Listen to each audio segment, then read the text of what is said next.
How you doing there? Welcome back to Babylon Talmud. Today we're studying Daf Kuf Mem Ches, Daf 148 of Masechta BavaBasra. Friends. Yo friends. Today we got a daf to learn and like Shchiv Mera'i kind of things, I guess. Although the first part is arguably Shchiv Mera'i. But yeah, it whatever. I'd say it's arguably interesting. Okay, I think it's interesting. Okay, Daf Kuf Mem Ches Amud Aleph, about 5 to 8 lines into the Amid Ibailu. Yeah, you got it? Good. Ibailu asked the kasha Dekel le'echod feros le'acher ma'us. So it's machlokes between the Rashbam and Tosfos about. There's some people talking outside, I think, but I got my noise canceling headphones. I should be able to handle it. So the Rashbam explains it. The way the Rashbam explains it, he has like a different girsa and stuff. It's more complicated. I didn't learn Tosfos, but the Art Scroll quoted Tosfos because I started seeing that there were different girsos over here and it becomes a mess. So I checked the Art Scroll to see what was going on. And he says, it's easier to just follow Tosfos' malach. The problem that the Rashbam has with Tosfos' malach is that according to Tosfos, it's not talking about a Shchiv Mirah. It's talking about in general when you make a sale. So Rashbam doesn't like that because then what's it doing over here? But if you learn it with Tosfos, it's just easier to explain. So I'll do that. So if somebody sells a palm tree to one person, okay, let's say he sells the palm tree to Ruvain, but the fruits to Shimon. Again, if he, that's the seller, he is the seller, so he sells a palm tree to Ruvain, but the fruits to Shimon. So the shaila is Ma'u. Mi shir makum pere. So when he sells the palm tree to Ruvain and the fruits to Shimon, does it mean that he's selling the palm tree minus the branches that the fruits grow on? And to Shimon, he is he's giving to Shimon he's giving the branches together with the fruit, because as we learned yesterday, right, the fruit alone, the rights to fruits is not a physical thing. We need something with mamoshes, something we can hold, like a tree, like a branch. So the shaila is that when he says that Reuven gets the palm tree and Shimon gets the fruits, does it mean Shimon gets the branches of the fruits? So Reuven gets the palm tree minus the fruit branches, and Shimon gets the fruit branches with the fruits that will grow on them. So Mishir Makum Peri. So did he leave the place where the fruits grow, i.e. the branches, in which case it's a valid kinyan for both of them because they're both getting something. Reuven's getting the tree, Shimon's getting the fruit branches. Oloshir, or not, or is he only giving Shimon the fruits, which we said yesterday, the fruits alone are not like a thing. They're a potential thing. You have to give a branch, something. And if you say that in this scenario, when the tree goes to Reuven and the fruits go to Shimon, we're saying only the fruits would be to Shimon, i.e. it would be an invalid kinyan because he's not getting the branches. But what about le'atzmo? And then you can skip the next two words, Mao. What if he left the fruits for himself? Do we say that when he leaves it for himself, of course he also left for himself the branches so that it would be valid? Amar Rav Nachman, says Rav the name of Nachman, Im timtzalomer dekel echad ferosav le'acher lo abishir makom peri. Even if you say that when the palm tree goes to Reuven and the fruits go to Shimon, we're saying that only the fruits go to Shimon, not the branches, and therefore it's invalid, the kinyan to Shimon.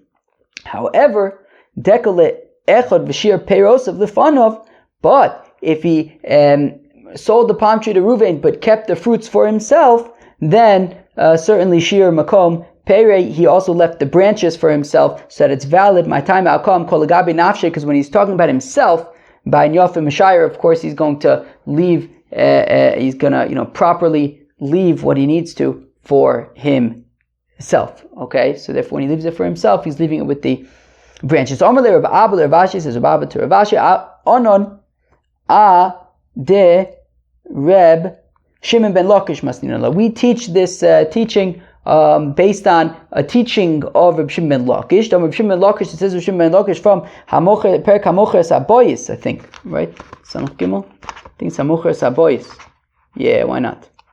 Hamocher Saboyis. Reb Shimon ben Lakish Hamocher Bayis Lachavero ve'omar lo amanash dioto alyona shali. That if somebody sells a house to his friend, but he says that the fenced-in roof is mine, I'm keeping that. So diot alyona shalo. Okay, so the roof. So he retains the roof, right? If Shimon sells the house to Reuven and he says I'm keeping the roof, so he keeps the roof. Okay. Now, as we're going to see in a few minutes, the chiddush here is not just that he keeps the roof, but he also has the right to have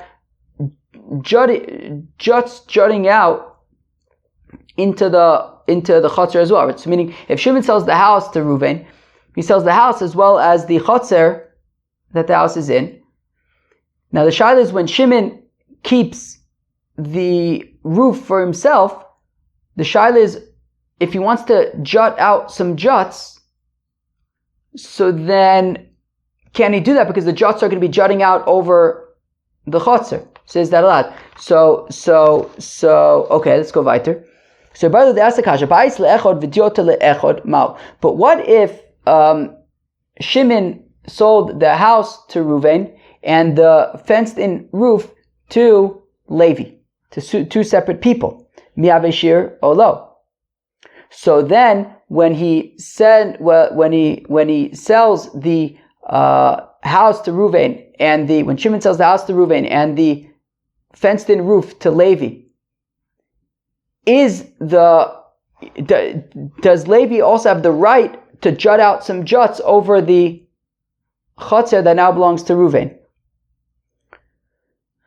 So imtim tzalomar bayis leechod v'diot leechod lo aveshir. And if you want to say that when the house is sold to Reuven and the fenced-in roof is sold to Levi, he cannot jut out juts over the chotzer. Levi cannot jut out juts over the chotzer. Chutz midiotomah. But what if Shimon says to Reuven, I'm selling you the house except for the fenced-in roof? In that case, can Shimon, who retains the fenced-in roof, jut out some juts over the chotzer? Amar Rava, Amar Rav Nachman, and here it says, Rava, in the name of Rav Nachman, Im Timtza Lomar, Bayis le'echod, V'dyuta le'echod, Lo avishir. Even if you're going to say that when Shimon sells the house to Reuven and the fenced-in roof to Levi, Levi cannot jut out juts over the chotzer. However, chutz midiota, but if Shimon sells the house to Reuven except for the fenced-in roof that he keeps for himself, for Shimon, have shir. Well then, he also retains the right to jut out some juts over the chotzer ve'aliba to Rav Zvid, and all this, of course, is according to Rav Zvid, the Amar, who says shemratz lotzi bazizin motzi, that he would be able to jut out juts over the chotzer. Amma came the shir diota mokum zizin nami shir. So we see that when he leaves for himself the fenced-in roof, he also leaves for himself the right to jut. Okay. Now, for the next chunk of the daf, we are talking about essentially what our Mishnah is talking about. We're going to get into more detail now about a shchiv mirah. What is the nature of his gift? Is he giving away everything? Is he giving away part of his estate? What are the differences if he dies versus if he ends up surviving? What happens if initially he gave away part of the estate, but then he gave away the whole estate? What if he initially gave away the whole estate, but then he gave away part of the estate? We're getting into these things. It's a little bit detailed. I think it's somewhat interesting, but here we go. Omer Rav Yosef bar Manyomi, Omer Rav Nachman. Shchiv mirah shekosav kol nechosav la'acher. Okay. So a shchiv mirah who gives away everything he owns to other people. So we see im b'mechalik. So if he mamish gave away everything that he owns, well then meis kanu kulan. Okay, so if he dies, so everyone gets whatever they were meant to get. Omad, but if he survives and he had given away everything and now he has nothing, well then choser, everything goes back, because clearly by giving away absolutely everything that he owns, he assumed that he was going to die. In the event that he survives, well then the gifts are not gifted and they revert. They are voided. So Mezkanu Kulan, Omar Choser B'Chulan, all of them go back. All of the gifts are voided. In Benimlach, however, if what happened was he had started giving away his estate and then he stopped.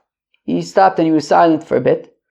And then he continued to give away the rest of the estate, and therefore we view it as if he first gave away part of the estate and then he gave away the whole estate. Now, of course, we know from our Mishnah that there's a difference between giving away part of the estate versus all of the estate. If he survives, if he had given away all of the estate, well then that reverts. But if he had given away only part of the estate, well then the gift stands because he still has stuff to live on.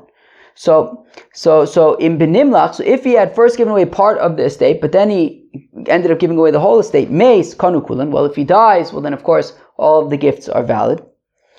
Amad, if he survives, Inu Choser Ela Ba'achron. So the second gift, where he gave away everything, that would be undone if he survives, but the initial gift, which was a partial gift, would stand even if he survives. But one second, why are you assuming that this is two separate gifts, that it was a partial gift and then he finally gave away everything? Maybe he was giving away everything the whole time and he just needed to take some time to think in the middle, but the whole time he intended to give away everything. We assume that's not the case, because that when it comes to a Shchiv Mira, first he's going to plan and he's going to figure out all the details about who's getting what, and only then he gives. He wouldn't be kind of figuring it out as he goes. And therefore, if he stopped in the middle, we assume that it's two separate gifts, and therefore, if he survives, the second gift, where he ended up giving away everything, would revert. But the initial gift, where he gave away part of his estate, but he retained some for himself, that would still stand if he survives. Omar Rav Acha bar Manyomi says, Rav Acha bar Manyomi, Omar Rav Nachman, Shchiv Mira she'kosav kol nechasav la'acherim ve'omad. If a Shchiv Mira gave away all of his stuff to other people, but he then survived, Eino Choser, the gift is valid. It doesn't revert. Chashin and Shema, yesh lanu chosim din acheres, because we are concerned that maybe he has other property in some other place, so he didn't actually give away everything. But if that's the case, our Mishnah had said that if he gives away everything and he survives, then he gets it back. The gift is voided. But now we're saying that if he gives away everything, the gift stands because maybe there's more that we don't know about, and therefore the gift stands. So Rav Chama says, well, if he says I'm giving away all of my stuff, well then that includes absolutely everything, no matter where it is. And then if he survives, the gift would be voided because he gave away absolutely everything. But if he's just saying this goes to so-and-so, and this goes to so-and-so, and that goes to so-and-so, and there's nothing left, well then we're concerned that maybe there's more stuff some other place. Or says Ma'abar Avashi that the Mishnah, where it says that if he gave away everything, then the gift is voided if he survives, that's talking about when we know that he doesn't have it. We know that this is what he has. And if he gives that away, so then if he survives, it would revert. But if there's a possibility that he has, it would revert, right. But if there's a possibility that he might have some other stuff, some other place, then the gift would stand. Okay. Now. Okay, this gets a little bit, I think we could call it complicated. Not like majorly complicated, but we're going to have to move a little bit slowly here. Okay, so what happens if he first gives away all of his estate? He gives away all of his estate. So I'm just going to use what the Gemara says. The Gemara doesn't say Reuven and Shimon, so we won't use Reuven and Shimon. The Gemara says Rishon and Sheni. So we'll use Rishon and Sheni, the first and the second guy, okay?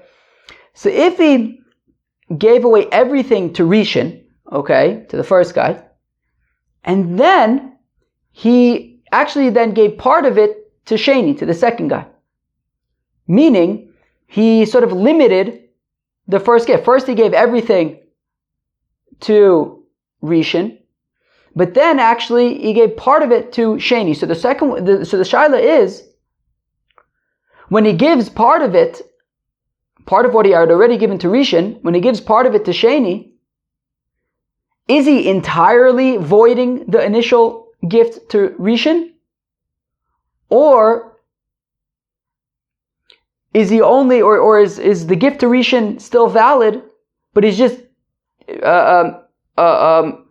averting? He's just sort of directing, channeling part of it, diverting part of Rishon's gift to Sheni. Actually, I changed my mind. I'm going to use Reuven and Shimon, not Rishon and Sheni. I don't know. It's too weird. Okay. So again, do we say that the gift to when he gives part of the initial gift to Shimon, is he voiding the gift to Reuven, or is he just diverting part of Reuven's gift to Shimon, but Reuven's gift still stands with whatever was not given to Shimon? So let's read it again.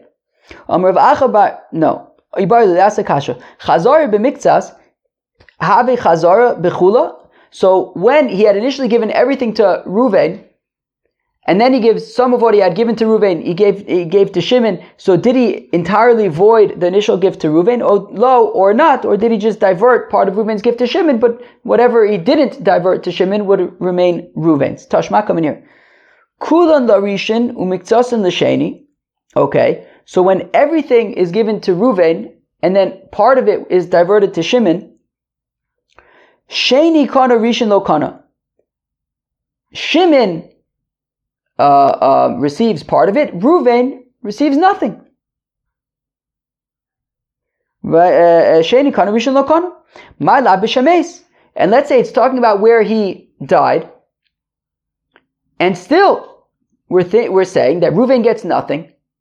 So it must mean that when he gives part of it to Shimon, he voided the gift to Reuven, which means that even if the Shchiv Mirah dies, Reuven gets nothing. Because if Reuven, still maintained everything minus what was diverted to Shimon, well then if the Shchiv Mirah died, Shimon should get what he gets and Reuven should get everything else.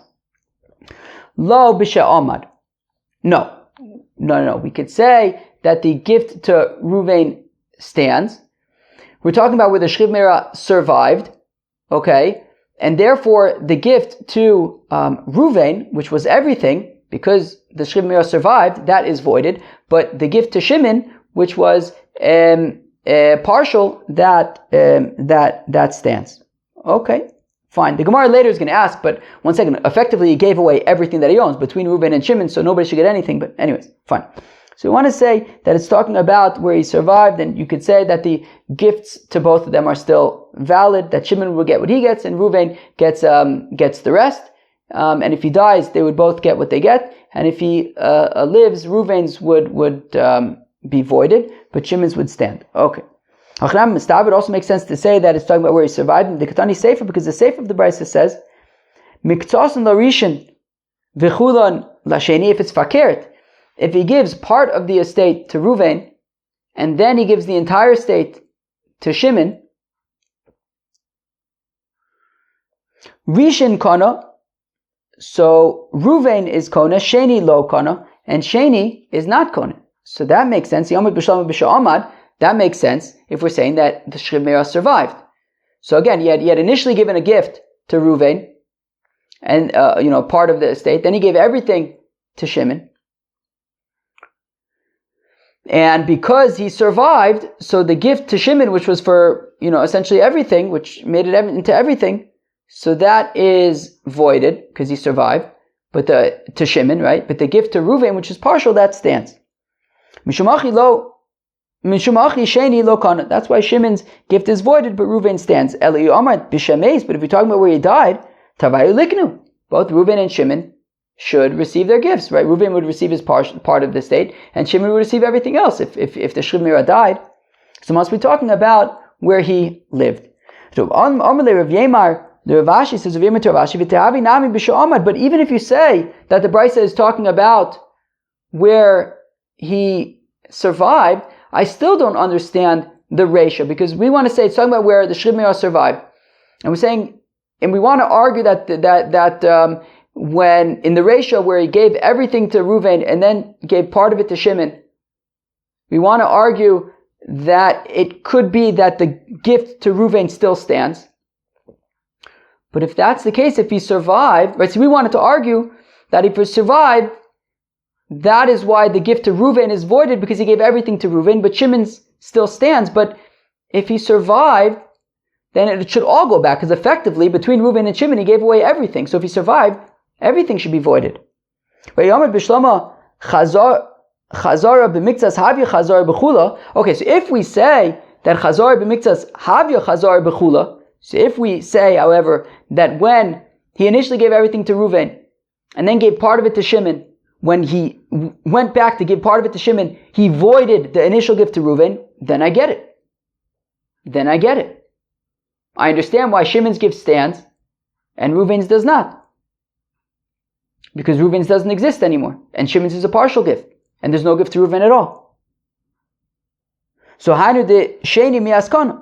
That's why Shimon gets his gift, Reuven doesn't. And it would make no difference if the Shchib Meirah died or not. Right? If he died, again, he voided the gift to Reuven, but the gift to Shimon stands. And if he survived, he voided the gift to Reuven, but the gift to Shimon stands because it's a partial gift.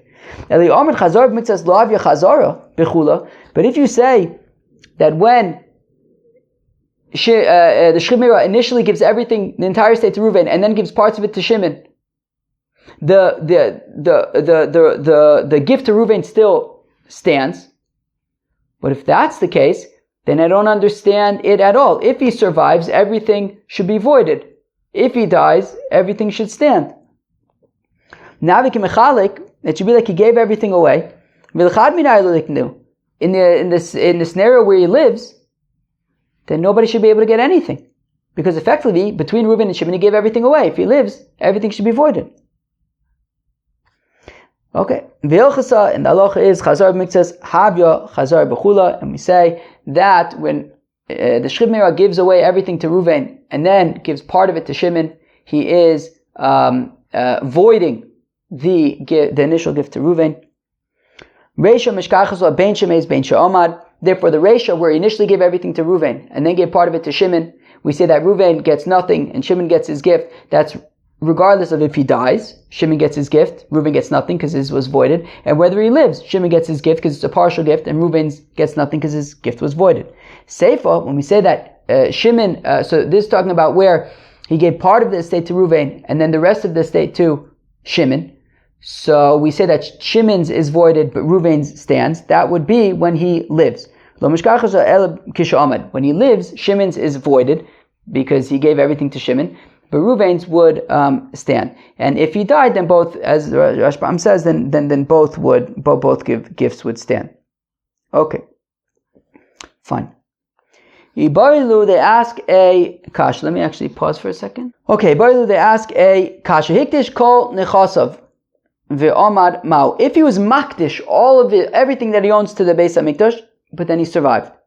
So miyamrinan kol legabe hektish gomer makni. Do we say, well, since it was to hektish, he was giving everything to Hektish. He gave everything to Hektish with a full heart, and even if he were to survive, still Hektish would keep it. He was makdish everything.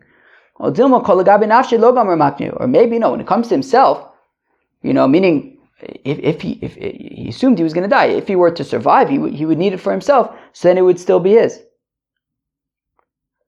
What about Hifkir Konachasama? What if he made all of his stuff Hefker for anybody? Do we say do we say that since he made it hefker for absolutely everybody, so it was a complete gift to the world, and therefore even if he survives, the gift stands? Or do we say no, when it comes to himself, if he's going to survive and he's going to need to survive, if he's going to survive and then subsequently he's going to have to continue to survive because he's going to have somewhere to live and property and stuff, so then he would keep it for himself in that event. What if he gave all of his property to charity? Do we say tzedakah vada migmar gomer makni? Look, if he's giving charity, of course he's giving it away with a full heart, even if he survives. Or maybe we say the same thing, that no, if he's going to survive, he's going to need property. So in that case, he would keep it for himself. Teku ich weiß nicht. Omer of Sheshes says of Sheshes yitov v'yizke v'yachzik v'yikne kula losh matana. Okay, it says take it, merit it, chazaka it, kona it. All of those are lashon of matana. Hein, b'masnisa tana, we learn in the Brisa, af yachsin v'yoras v'roy liyasha. Those are like inheritance types of languages, and if a person is fit to inherit him, and he says this inherit kind of language, that works as well. Rabbi Yochanan ben Broka, and that's Rabbi Yochanan ben Broka who says that you can, say I'm inheriting whatever I want to, one of the people, one of his kids, ben abanim, bas ben abanis. What if he says that you can get benefit from it? He's saying that you should be able to benefit from everything because I'm giving it to you as a gift. Or perhaps lesnu minayu midi ka'amar. Lisani minayu midi ka'amar. Maybe he's just saying enjoy these things a little bit, but I'm not actually giving them to you. Yeroi boin ma'u. You should be seen with them. Yamod boin ma'u. You should stand with them. Yishoin boin. You can lean on them, rely upon them. Ma'u. Teku ich. That was daf kuf mem ches of Masechta BavaBasra. Wow, we talked about, essentially we kind of talked about when you give away one thing and then leave something else, what exactly are you leaving, right? First we talked about it with like a palm tree and fruits. Are you leaving the branches? Are you not leaving the branches? There was this theme of like when you're leaving it for yourself, so then you're going to be more, you're going to be, leave more for yourself than you would for somebody else.